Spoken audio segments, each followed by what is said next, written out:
Health news మీకోసం.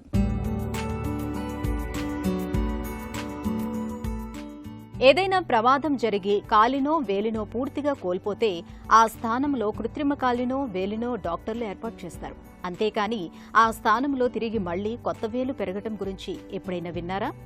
Science fiction సినిమాల్లో మాత్రమే సాధ్యమయ్యే ఈ అద్భుతాన్ని నిజం చేసే క్రమంలో టెక్సాస్లోని A&M యూనివర్సిటీకి చెందిన శాస్త్రవేత్తలు ఒక అడుగు ముందుకు వేశారు.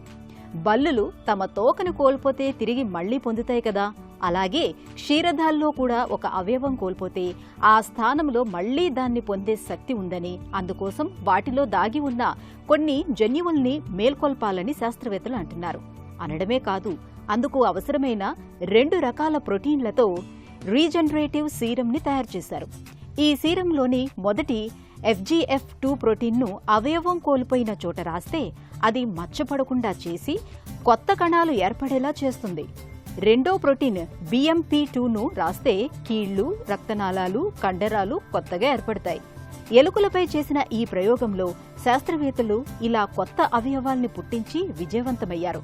ఈ ప్రయోగం ద్వారా కేవలం చర్మం మాత్రమే కాకుండా ఎముకలు, నరాలు కూడా సాధారణ స్థితికి చేరుకోవటం విశేషం.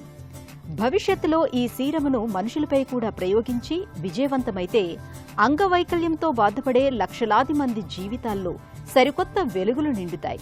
కృత్రిమ అవయవాల అవసరం లేకుండా మన శరీరానికి ఉన్న స్వస్థత చేకూర్చే సహజమైన శక్తిని మేల్కొల్పి కొత్త అవయవాల్ని సృష్టించే ఈ టెక్నాలజీ భవిష్యత్ వైద్య రంగంలో ఒక విప్లవాత్మకమైన మైలురాయిగా మారబోతుందని పరిశోధకులు పేర్కొంటున్నారు.